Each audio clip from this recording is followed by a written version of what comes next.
Number 10. Captain Marvel. Captain Marvel, aka Carol Danvers' whole motto is basically about being unstoppable. Higher, further, faster, baby. Well, it's about being unstoppable and of course, flying. Carol loves to fly. Even when an alternate version of her shows up on God Emperor Doom's battle world during Secret Wars, where she is given a life that she should seemingly love, this version of Carol becomes suspicious of Doom and ends up rebelling, questioning if what he tells her about the sky is actually true. This lines up perfectly with the type of hero Carol is in the main reality as well. During Secret Wars, the Captain Marvel of Earth 616 was one of the heroes on the life raft who had been preserved to the end of the multiverse and rebelled as well against Doom to try and reset the multiverse back to normal. Which happens after Reed gets control of the Beyonders' powers, winning them back in a battle against Doom and using them along with the help from his family to rebuild the Marvel multiverse. Aside from that, Carol in the main continuity has also lost her memories multiple times and even died and been resurrected, and she hasn't ever let any of that stop her from doing what needs to be done in terms of heroics. Captain Marvel also happens to be one of the most powerful superheroes out there in Marvel Comics. She's got a ton of combat experience, military experience, pilot experience, and can survive in the vacuum of space. Number 9. Blue Marvel. Blue Marvel is one of the Superman-like characters that Marvel has to offer us. In fact, I would argue of the characters that we have in that category that are like DC Superman, he is one of the most underrated and often understated for how powerful he truly is. Adam Brashear, as he is known, is actually powered by antimatter, in essence becoming a living, breathing antimatter or negative reactor. The antimatter that he harnesses comes from the negative zone, which is why we might refer to him as a negative reactor as an alternate to an antimatter reactor. But he isn't a negative character, just the opposite. He is an amazingly powerful positive character, a superhero. Blue Marvel got his powers way back in the day and has actually been an active hero since the 60s in terms of the comics inner timeline. However, he didn't end up staying as one throughout his history due to the fact that he was black, with President John F. Kennedy heartbreakingly even asking him to retire from heroics because tensions were running high and America just wasn't ready for a black superhero at that time. Fortunately, they're ready now. Which is also great because we need a hero like Blue Marvel who isn't just unstoppable because of his nigh invulnerability, strength, and ability to manipulate energy, but also because he happens to be a super genius as well. And while some might take his temporary retirement as Blue Marvel giving up, really he was more just biding his time. A decade later he would once again return to heroics, joining the mighty Avengers of the 1970s, so he also wasn't out for really that long, fortunately. Number 8. Iron Man. I mean, Tony is just a man, but he is still a very determined man, and he's willing to put everything on the line when it comes to saving the day or fighting for what he believes in. A few examples of this can be seen from both the comics and the Marvel Cinematic Universe. In the Marvel Cinematic Universe, Iron Man ends up being the one to wear the Infinity Gauntlet, snapping to defeat Thanos as the heroes make their final stand. He knows he won't survive this, but it's up to him in the end to save the day, and he's willing to give his life to stop Thanos and prevent him from once more erasing 50% of the universe's population with a snap. During Civil War in the comics, Iron Man also exhibits how committed he can be to a cause, when he believes the best way to prevent civilian casualties is by basically reigning in superheroes, having them register and in essence work for the government. His beliefs are so strong that while other heroes disagree with his methods, he is willing to go to war over it, starting the first civil war against the superheroes that disagree, who are led by a man who believes in freedom among all else and knows all too well what it's like to be a government pawn. Captain America's Steven Rogers. And friends, before I move on to our next spot on this list, if you love what we're doing here at Top 10 Nerd and you need more Marvel content in your life, be sure to check out our Top 10 Marvel playlist for that. Number 7. Doctor Strange. Even when Doctor Strange died, he didn't let that defeat him. In Death of Doctor Strange, Strange comes back to investigate his own death and solve his own murder. Well, a version of him does anyways. And the amazing thing is that he also seems to have left clues for his alternate self to solve the murder. In the end, when Clea attempts to call him back before accepting the role of Sorcerer Supreme as Doctor Strange's wife, Strange, however, says he cannot return because he knows what it will cost, and that it breaks basically laws of magic. Despite the fact that Strange is a hero who gets things done, he has also learned how to be unstoppably loyal to the rules of magic. This is probably because he is known to have broken these rules on a few occasions to varying degrees of success, I'd say. Sometimes it works, other times doing so only creates more problems, as we also see in Doctor Strange's journey in regards to his MCU stories and counterparts. In the MCU, Strange was willing to break some rules to help Peter get into school by making the world forget that he was actually Spider-Man. But due to Peter's constant add-ons in regards to who was actually allowed to remember, Strange lost control of that spell, splitting a crack in the multiverse. But alternatively, when facing off against the Scarlet Witch, he did allow himself to use an alternate copy of the Darkhold to dreamwalk in his own alternate universe's corpse, breaking several rules in order to defeat Wanda. Then again, he probably knew, like, this is like, I gotta break some rules here. I'm hoping it'll all work out in the end. I mean, I think Strange knew, like, I could do this and it'll be worth it. Number 6. NAMOR. While some might have more power than NAMOR behind their mighty fists, I would argue that NAMOR tends to be even more stubborn and determined a lot of the time. He isn't one to back down, and generally a good speech doesn't really cut it for making him stop whatever it is he's doing. Although he also probably wouldn't attack mutant kind since, you know, he is a mutant. But then again, if mutant kind did something to harm Atlantis, he might. NAMOR is a mutant, but first and foremost he is a ruler, believing in fighting for his people and their underwater nation. Case in point, when Krakoa first emerged and he was actually approached to join and acknowledge the country, but he decided to reject their offer to join the nation as a mutant. Although I imagine Atlantis would still recognize Krakoa, but I can't remember for certain if that's been mentioned in anything that I've read. Let me know in the comments if you know if Atlantis has acknowledged Krakoa yet. NAMOR is also in his own right a powerhouse, and while he might not be as well known for his strength as someone say like the Hulk, he also has shared a place on the Defenders team, with him proving how undeniably powerful he is to have earned that place. In fact, the Defenders remains one of the most powerful teams at Marvel, so typically anyone who makes the cut should be considered pretty OP. Number 5. X-Man. I mean, when you have the power of someone like X-Man, it's impossible for you to not be considered unstoppable. X-Man is a reality warping mutant and superhero. He's extremely powerful when it comes to telepathic abilities and telekinetic abilities. Although he isn't always operating on the side of, you know, straight up good, with his morals sometimes getting a little wonky, I would say, like when he thought that, you know, removing love from the world would somehow fix it. At the end of the day, he is generally trying to be a hero and do what he thinks is best. Nate Gray, as he's known, is not from the main continuity, but actually hails from the reality of Earth 295, aka the Age of Apocalypse, and then he kinda got like sucked into the main continuity. In the AOA reality, which stands for Age of Apocalypse respectively, he was created by that world's version of Mr. Sinister, known simply there as Sinister. However, Gray would escape Sinister and end up being raised by mutant hero and one of my fave mutants in general, Forge. So, you know that Gray in general is going to act as a hero because he was raised by one of the best heroes, I'd say. When he did decide to take control of the world, becoming its god and shaping it into what he thought it should be, he was only threatened by basically all of mutant kind coming together to try and stop him. And even then, they failed. That was the only threat that he had, and he was like, well, dealt with that. Of course, while this all sounds kinda evil, becoming basically a tyrant and kinda conquering the world, this was actually done by Nate to fix the world, so it's not as bad as it sounds, really. He was like, look, I'm gonna die soon, and I feel like if I'm gonna die, I need to fix everything. So here I go, I'm gonna try to fix it. And then people were like, yeah, we don't really like when you try to just fix things, Nate. And he was like, okay, well, fair enough, fair enough. Number 4. Deadpool. Deadpool is so unstoppable, it's annoying. He has actively destroyed the Marvel Universe before, killing everyone in it. He was so determined to escape a world that he no longer believed was real. Deadpool is also an immortal being thanks to his healing factor, and for a while thanks to the curse that Thanos put on him. Yeah, that's a true story. Deadpool was getting a little too cozy with death, and Thanos did not like that. That's because Thanos has always had a thing for Mistress Death and is always trying to win her favor so that they can one day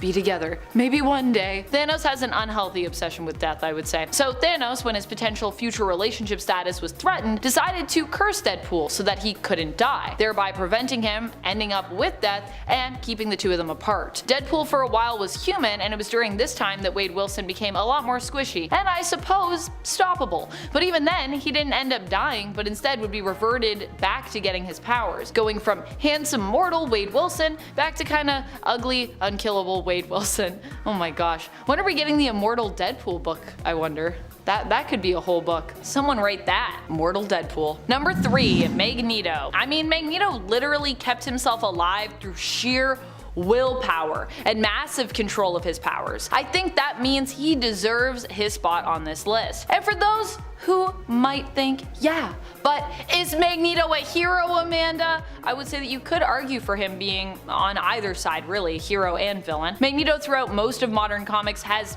been villain and hero, but he also kept his blood pumping without a heart to face off against Uranos, which was a heroic feat. So even if you perhaps disagree with my categorization of him on this list, I think you at least have to give him some hero props for doing that, and perhaps at least, I would say a good amount of hero points. Hero points that Magneto has truthfully been racking up over the years, especially recently in the comics. After initially facing Uranos, Magneto was left for dead, which was a mistake on Uranos' part to assume this during the AXE Judgment Day event. As we've learned from Zombieland, you always gotta double tap, aka confirm that kill. It is important, especially if you're facing off against Magneto. Uranos did not follow this rule, assuming Magneto was dead after he took his heart, and as a result, Magneto came back to finish him. Magneto basically used his powers to keep his blood moving throughout his body by controlling the small bits of iron in his bloodstream to basically keep it pumping without having an actual organ to do it for him. Literally heartless Magneto, which sounds terrifying. Later, using all his strength and a power boost from Storm, Magneto was able to defeat the Eternal Villain before he passed away. But I'm sure he'll be back eventually because he is Magneto and he's a pretty great character, so. Number 2, Wolverine. I would say Wolverine is probably one of the most unstoppable heroes that we have over at Marvel Comics. He is a master tracker and is determined when it comes to defeating whoever stands in his way, or when it comes to saving the day. And even when he ends up being brainwashed and used as a weapon, he ends up not letting that stop him, at least not in the main continuity. Although in some of those alternate worlds, he definitely has been brainwashed to the point that he had to be put down. And by Kitty Pryde no less in one of them. Ugh, that hurts my heart. That being said, even in alternate worlds where he has become like Lord of the Vampires, he was able and willing to rise up to defeat his fellow evil brethren, even though he knew it would also mean his own death as well potentially. That's how determined Wolverine is. He's also virtually unkillable.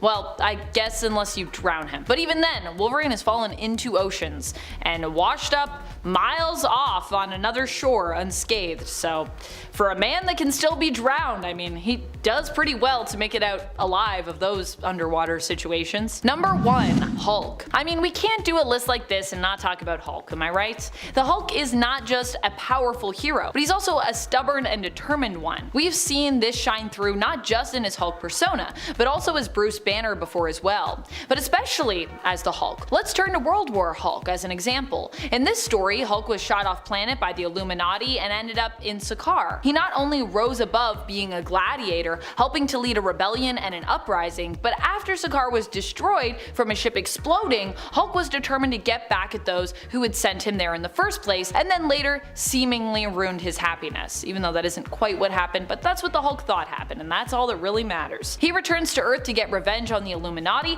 and he proves just how deadly he can be. It also goes to show us why you really do not want to make the Hulk angry, because he might just squash you like a bug. He threatens the lives of some of the greatest heroes. When it comes to confronting even Professor X, Hulk manages to take on the mutants who come to his aid, and single-handedly does so, not being defeated by a physical show of power, but instead kinda by a speech about how the mutants, don't really deserve his ire. When it comes to Bruce Banner, we've seen his unstoppable nature as is showcased in the recent Hulk series by Donny Cates and Ryan Ottley, where Bruce turns Hulk's body into his own spaceship, and his mind into the ship's engine, with Bruce remaining in control at the helm, which is pretty crazy. Also, I mean, Bruce kinda took on Thor in a fight at one point and was like, look, I might be Bruce Banner, but give me all the information about how the Hulk fights. I'm a smart guy and I can use that knowledge to basically face off with the Hulk. Number 10, Gwenpool. Gwenpool is truly one of the most unstoppable mutants. In fact, she is so unstoppable that she actually was able to make herself a mutant by willing that origin into existence for herself. I know, it's wild. Gwenpool, for those who are unfamiliar, is an alternate version of Gwen Stacy and Deadpool combined, who hails from an alternate reality not yet given an official number. The temporary reality number assigned to it currently by fans is 565. Gwenpool becomes a mutant after Kamala Khan, the current Miss Marvel, refuses to fight her when Gwen tries to instigate a battle, and instead tries to reason with Gwen. Kamala is the one who suggests that Gwenpool's understanding of the fourth wall and her belief that she is simply a character existing in a comic book could be a story that Gwen created as a result of not wanting to acknowledge the truth. The fact that she is actually a reality warping mutant. possibly. The idea broke Gwen somewhat and caused her to retcon her own origins, instead becoming a reality-warping mutant as Kamala had suggested and finding a home on Krakoa with all the other mutants of Earth 616. And friends, before we move on to our next spot on this list, if you love what we do here at Top 10 Nerd and if you love it when we talk about mutants, be sure to let us know by giving this video a thumbs up. Number 9. Rogue. Rogue is a mutant who truly is considered to be one of the most durable around. She can just take in a power set through absorbing someone's powers, permanently adopting it. In fact, some may not know, but that is actually how Rogue is able to fly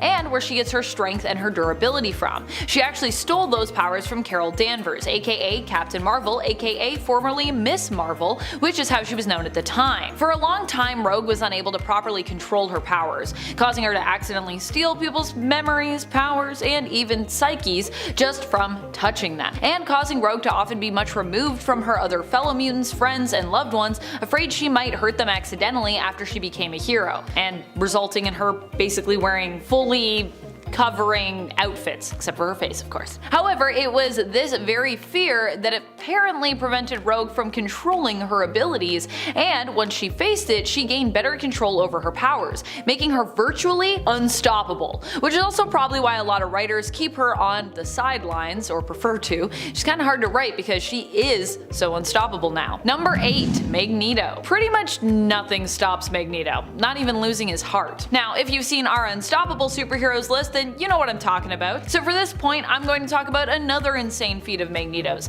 other than when he defeated Uranos while completely heartless with some help from Storm. Not only can Magneto sustain his own flow of blood without a heart using his powers, but he could also seriously mess you up by manipulating your blood in your body. Or even worse, mess you up by just pulling out all of the iron from your blood. We've seen him do that too, and it was pretty horrifying, I gotta say. Magneto has also used his mastery of magnetism to perform the kind of blood witchcraft you'd associate more with a magic user, a warlock if we were talking D&D classes, I suppose.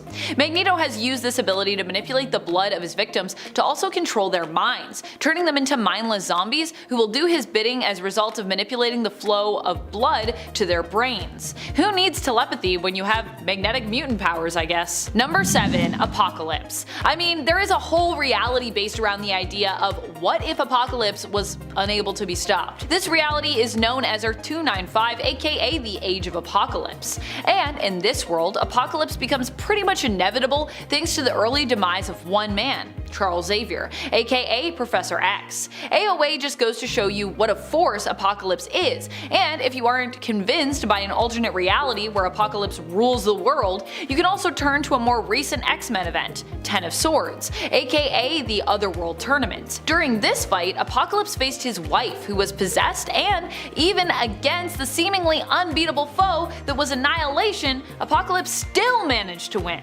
saving his wife and freeing her from the influence of the Golden Helm, while also basically saving all of Krakoa, mutant kind, and Otherworld, possibly the world itself, outside of Otherworld. Number 6. Jean Grey. You know how it goes. We have to talk about the most powerful original X-Men member if we're talking about unstoppable mutants. I just gotta do it. Jean Grey is a force to be reckoned with, and not just because she was the host for the Phoenix Force either. Even without the insane power of the Phoenix Force bonded to her, Jean has done some pretty impossible things, including almost single-handedly defeating Null during the Absolute Carnage event. And okay, yeah, so she didn't really single-handedly defeat Null one-on-one, but honestly, she probably could have if she really wanted to. She was, at the very least, integral to uncovering the God of Symbiote's weakness. Jean has been an unstoppable force many times over, and even while serving on the X-Men team recently, used her powers to single-handedly defeat Nightmare, who has managed to terrorize even Doctor Strange before, and she used her power to defeat Cordyceps Jones and his entire casino, simply by trapping him in an illusion while the X-Men basically did their thing. From within that illusion, Jean says it best when it comes to just how powerful she truly is in issue number 11 of the recent X-Men series. I was Marvel Girl, now I am Jean Grey. I did not even let the Phoenix command me, so what chance do you have? Ooh, fair.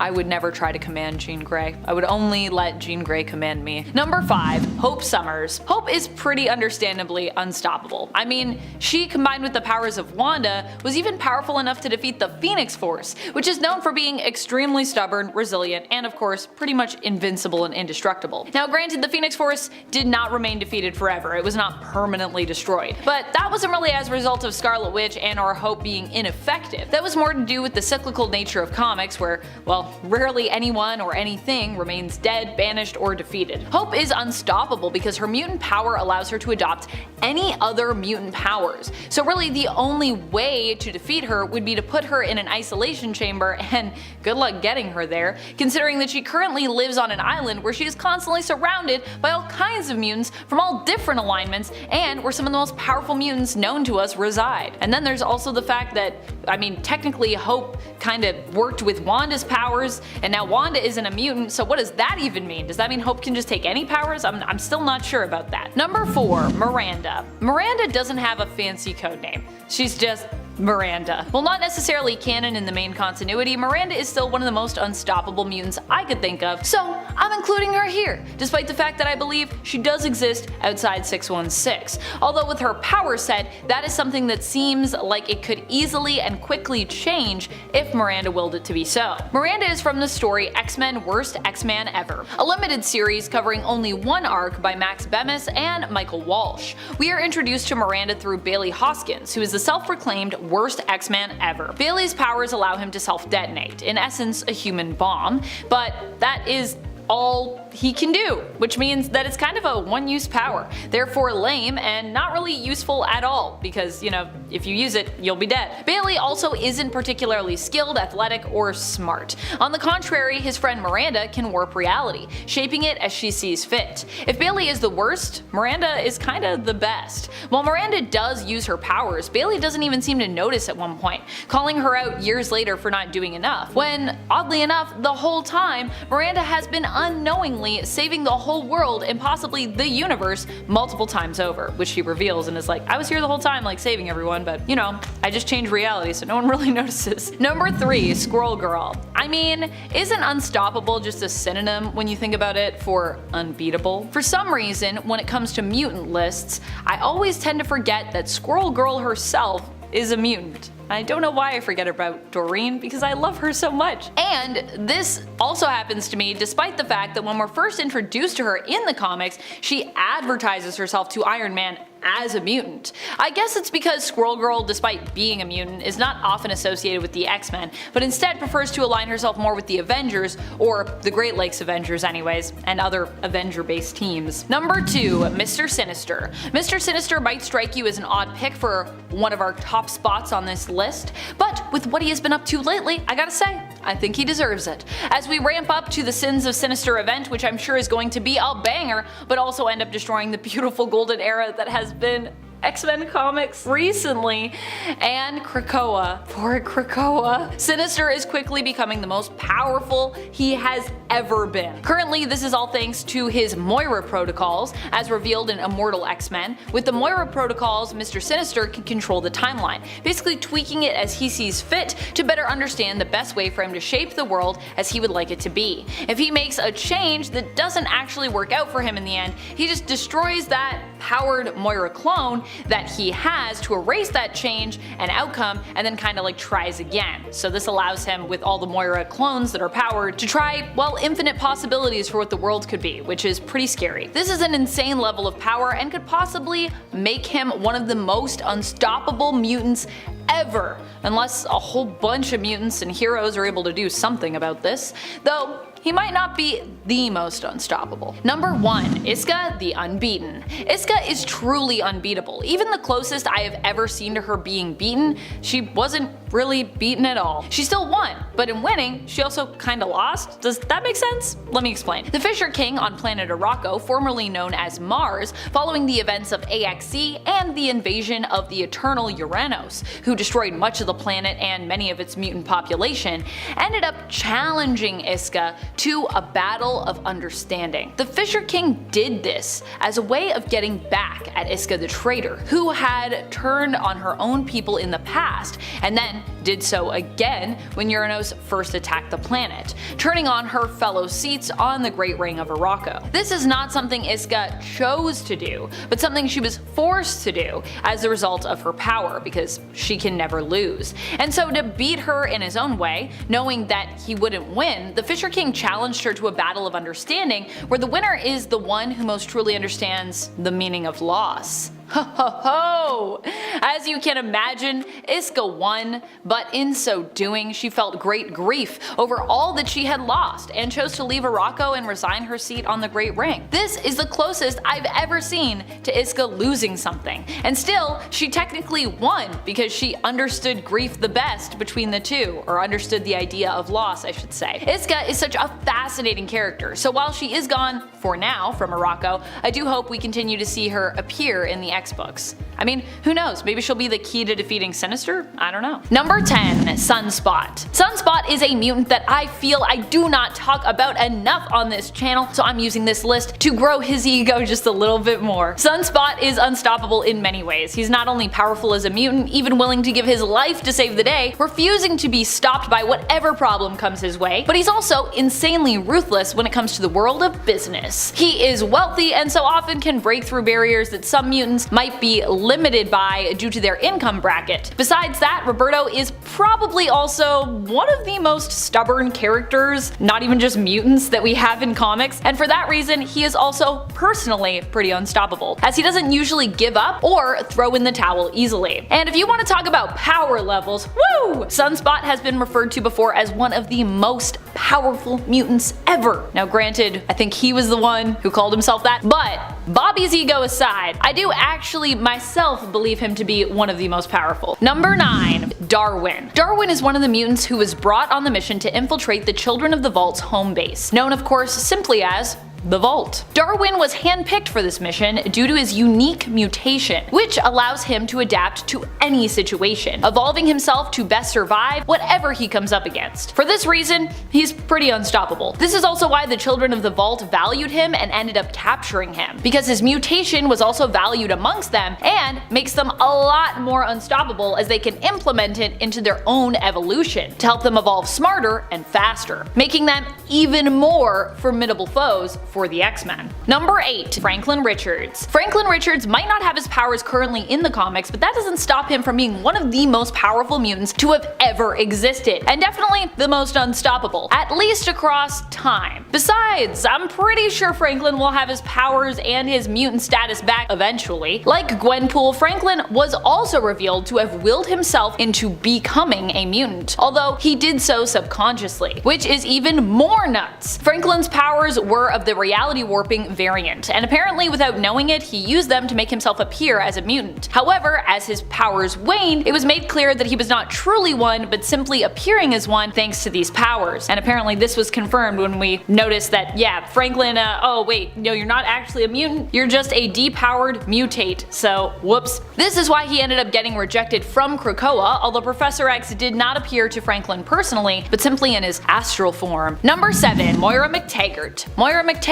when she was a mutant, was pretty unstoppable. I mean, she almost single-handedly destroyed all mutants from behind the scenes, which I think is pretty wild. And she also posed as someone working to save all mutant kind on various occasions, which I think also made her unstoppable in a different kind of way. Moira McTaggart, of course, is no longer a mutant in the comics as she was depowered, but her mutation was reincarnation, with the knowledge of prior lives lived, carry that forward into her next life. In fact, Moira's power was so great that it was proven to be connected to the very fabric of time and reality, with the whole universe seemingly resetting after each of her deaths. This also means that even after being depowered, Sinister was able to create and use clones of Moira with their mutant gene activated to predict the outcome of various events and shape reality in his own image. In essence, Sinister can now use Moira, or more specifically Moira clones, to attempt various tactics in order to get things as he would like them. Now, when a tactic fails, he simply destroys that Moira clone, thereby erasing that tactic, its outcome, and the resulting timeline/reality. And friends, before I move on to our next spot on this list, if you love what we do here at Top 10 Nerd, and if you love it when I talk about mutants, I know I love it, be sure to let us know by giving this video a thumbs up. Number 6. Destiny. I love this suggestion from Jamie Dowdy, who commented on our last video saying, "I think Destiny will be the ultimate stop to Sinister. She's got something planned. as always. And I imagine a smirk at the end of this comment, as always, smirk. Because, well, you are so right, Jamie. Destiny does always have something up her sleeve. This is just because she is so good at seeing the future. There is very little Destiny seemingly can't see when it comes to all the multiple possibilities of the world, and I do agree that Destiny will likely play a key role in the demise later on of Sinister. Straight out of the gate, she threw many wrenches into his various attempts to enact his plan. If it weren't for Destiny, Sinister would have succeeded potentially a lot more easily and sooner. Also, people never think of mutants with precognitive abilities as being unstoppable because, well, they're usually pretty squishy, but you don't have to worry as much about being squishy when 1. Your wife is one of the most deadly mutants, Mystique, and 2. You can pretty much just like sidestep almost any and all dangers headed your way by seeing their potential before they have even arrived. Number 5. Emma Frost. Emma Frost is one of the best telepathic minds we have in the comics. She has proven herself to be even more powerful than some of the most iconic telepathic mutants, such as Professor Xavier himself, at one point laying traps in Cyclops' mind with which to ensnare Xavier should he attempt to enter Scott's mind, which of course he did. Emma also has proven how deadly she is when she manipulated the mutants into going to war during the Inhumans vs. X-Men event. Not her finest moment, to be sure, as a hero. Speaking of her being a villain, she also successfully stole Storm's body for a time in a body swap, managing to briefly infiltrate the X-Men, and even when Emma isn't using her own powers and mastering them, she's proving how powerful she is while using someone else's, like when she swapped bodies with Iceman and was able to use his powers to turn into water and travel through currents. So not only is Emma a powerful telepath, teacher, and businesswoman in her own right, but she can also be quite good at mastering mutant skills and power sets which don't even belong to her, which is probably what also makes her a really good teacher. Number 4. Mad Jim Jaspers. He is a weird mutant that actually started out as a villain who was anti-mutant himself. Mad Jim Jaspers was in essence someone who was seen as pro-human and anti-mutant until people realized he himself was a mutant with reality warping powers. He ended up being quite the foe as well, and despite having died multiple times, has returned time and time again. Most recently, he returned in Otherworld, first spotted there during the Otherworld tournament showcased in the Ten of Swords event. Jim literally just popped up there as the person in charge of the crooked market in Otherworld, a sort of black market in the fantasy world where a person can literally find and acquire anything they could possibly think of, no matter how rare, elusive, or seemingly forbidden. The even stranger thing is, last we saw him before this, I believe Jaspers was once again dead, and his random appearance was not explained here. So we still don't really know how he came back to life and got to Otherworld. I suppose we can chalk that up to just how unstoppable Mad Jim and his power set are. Number 3. Synch. Synch has recently become one of the most OP mutants to many X-Men fans. He was resurrected on Krakoa earlier as he was needed for a mission to infiltrate the Vault, where the children of the Vault had retreated to. The team was 3 mutants who are known for their unstoppable level of resilience, especially combined. It included Laura Kinney, formerly known as X-23, currently known as Wolverine, Darwin, and Synch. Of the 3, only Synch seemingly survived and escaped once they had the intel that they needed. Although later we learned that Laura also managed to survive, so now we kind of have 2 Lauras in the comics, old Laura and younger Laura, as she was initially believed dead and therefore resurrected. Synch was able to get valuable information back to Krakoa before dying himself and being resurrected once more in a younger body. You see, in the Vault, time moves differently, so he and the team had actually lived there for hundreds of years, despite the fact that a much shorter period of time had passed outside of the Vault on Earth. Upon being resurrected, Synch's powers seemed to mutate further, allowing him to retain the powers of a mutant that he'd synced with previously, as opposed to only being able to use their powers while nearby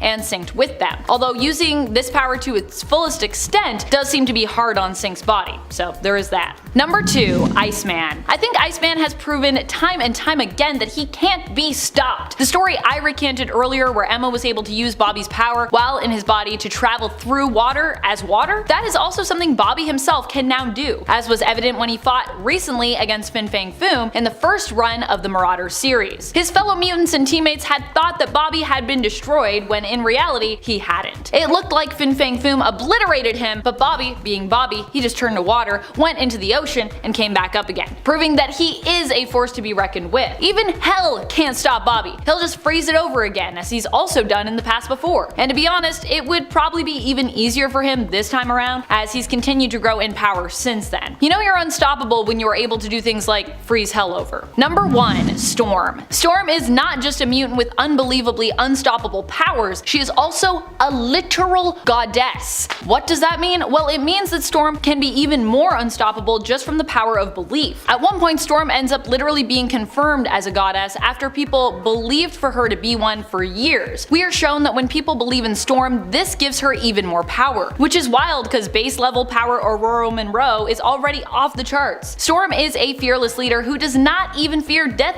himself, even going so far as to dance with a version of Death, Apocalypse's son, and one of his original 4 horsemen. And she beats Death in combat too, which is pretty wild. Of course, you know, this isn't Mistress Death, but it simply goes to show how fearless Storm is, whether we're talking literal death, metaphysical death, or an alternate representation of death.